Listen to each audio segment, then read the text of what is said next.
Look not unto the skies, a materialist memo of why the Spitfires were not in the biggest weekend lineup. A report on a broken society. Article prepared by an IPCRES operative. The International Project Center for Research into Events and Situations. Don't you ever apologize for being young and speaking your mind. For the times may change but the bullshit remains the same. The Spitfires remains the same 2018. What has happened to youth culture when a young man creates the conditions for a perfect storm and everyone is looking the other way? IPCRES has witnessed the efforts of Billy Sullivan and the Spitfires over the last couple of years and roars back in approval. Our attention has been focused by two very different yet coinciding events. One was the BBC's The Biggest Weekend, which appeared to be a well-meaning venture by the managerial classes, worthy of Lord Reith himself, aimed at bringing the populace together in tough times, but which reminded us of the herding of sheep into enclosures to force-feed them commercially marketed sedatives and attend to their well-being.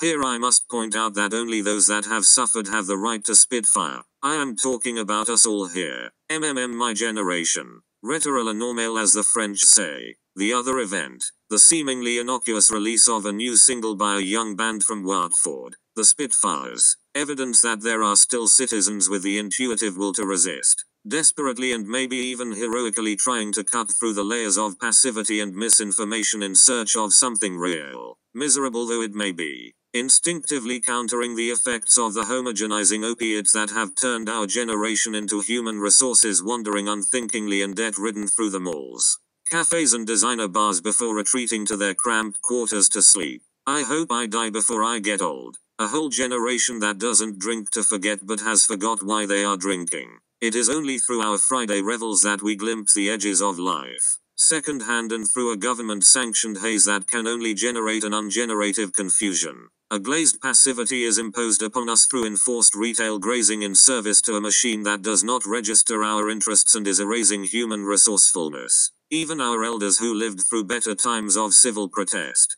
punk and rebellion are succumbing to the debilitating effects of secondary inhalation concerning the ever-stronger regulatory opiates being administered today by the administrative classes. Oh dear, I hope I haven't turned into one of those angry young men/women. There's some bad junk out there, and I believe we at IPCRES witnessed a representative sample of it as it was beamed into our homes over the biggest weekend, and by the BBC of all people. A few thousand operatives however entertained the same call to arms. Where are the Spitfires? Those who spitfire in our best interests. Those who cut through and haven't given up the fight. The spirit of mod. The spirit of punk. Now, there are undoubtedly some of us who have forgotten how to think rigorously. The noise and spectacle are hard to resist, and so it is understandable given current circumstances. So we might look to the Spitfire's mod sensibilities as something nostalgic or even revisionist, but we would be wrong. Time may slip, but each epoch always holds in it the seeds of the future. If you remember, the modernist movement in general was a time of great experiment, individual and collective expression, even though the wider times were often harrowing to say the least. Where is the experiment for experiment's sake? Who now leaps into the void? Why does everything look the same? Same as it ever was. It seems like I have been here before. Stasis. Back then the great minds of Frankfurt et al. Still called for an awakening, to seek a jolt from the absent-minded sleep induced by commodity capitalism, with its manipulation of desires and projected land of myth and spectacle. Our modernism was snatched away from us by Reagan and Thatcher, and so began the monotonous bleakness of postmodernity. The past has a way, however, of producing echoes that are also oscillating wave patterns lapping against the shore of the future, lest we forget, and then we return to the present like sheep. We return as normals. A few young people such as Billy and his band, who maybe never experienced the experiments of modernism, let's call it that for the sake of this memo, are attempting to bring about the new by recalibrating the past, an essential task of both intellectuals and working class heroes alike. IPCRES recognizes that it is a profoundly obdurate task to try and remember the sound of the voice of the people. The Spitfires' music brings energy, sometimes angry, sometimes poignant, but it appeals to our sensory system and encourages us to remember our lost vitality. The lyrics do the same. They attempt to describe what we experience but don't seem to be able to configure. Billy Sullivan is a poet, in a long lineage of characters who see their present conditions through a subjective process that can no longer be found in a university. Shame on us all. Shame on their enterprise culture. The Spitfires, like others who resist the status quo, are not just a band. No, in these times they are a just band of people in indeterminate times. Jean-Luc Godard was mod.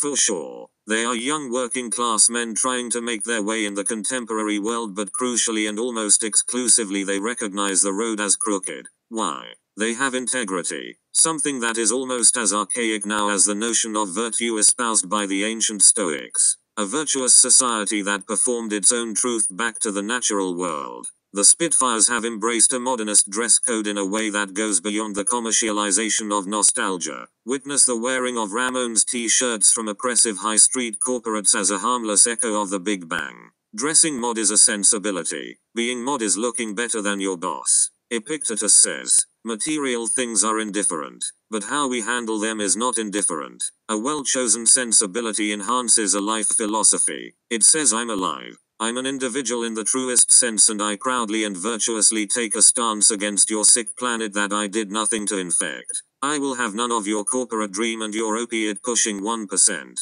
because I will not be reduced to a resource. Many of us are reduced to dressing homogeneously, sourced from cheap chain stores whose business model owes little to enhancing our sensibilities. It is unreasonable to expect comfort in all things. Sometimes you have to look sharp to feed your soul. When Heraclitus said that you cannot step into the same river twice, he didn't anticipate the aging acts filling much of the space at the biggest weekend. Nostalgia, contrary to reports, is not good for the soul. The young acts are hyper-rationalized, glittering products performing to static convention and held in thrall to the riches and celebrity that the system throws at them to be standard bearers of safe mediocrity, and the administrators of distraction. That's what we call music 2018. We enjoy extremes at IPCRES, and so here is an extreme analogy.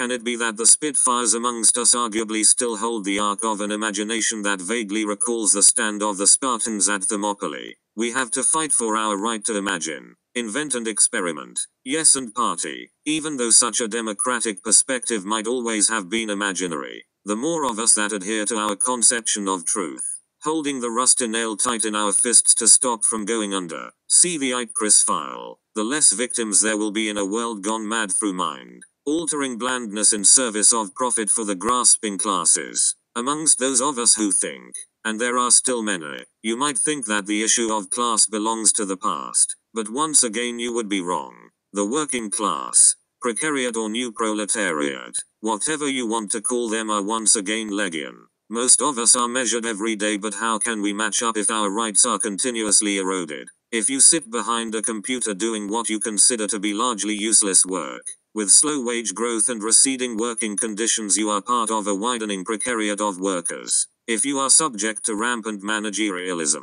undergoing constant training, and speaking in meaningless jargon, you almost certainly number amongst the new proletariat. If you are subject to constant audit, pointless bureaucratic exercises and rapacious timekeeping, you too are working class. Why is there no other way?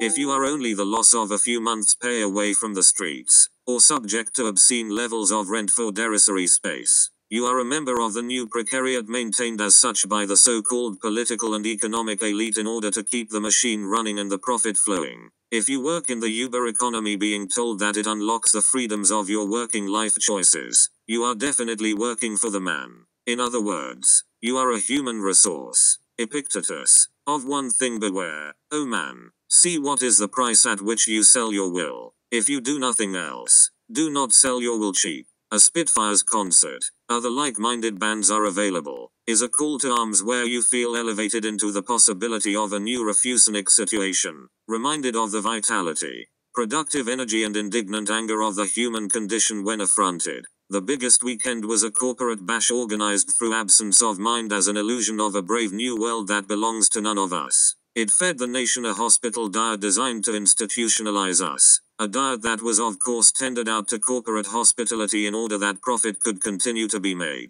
It was disingenuous. All hail Billy, Sam, Matt and Chris, and all those others who continue to recognize and oppose the imposed unnatural conditions of our contemptuous contemporary society. Beware the corrosive force of the mealy-mouthed conservatives and their inbred cousins, the neoliberals, who have rendered society precarious, misinformed and on its knees through their own misplaced sense of worth, entitlement and greed. They thrive on our anxiety. They feed the great mass of us treats and morsels, give with one hand and take more with the other. They peddle false desires in order to get us back on the treadmill every Monday morning. Depressing, isn't it? Same hat as them, same coat as them, same trousers, same papers, same sort of job. If it wasn't for the initials on your briefcase, you wouldn't know who you were. It's too late for them to change. They're in a rut. They'll go up to heaven on the 822, they will. But you're different. Why do you do this every day of the week?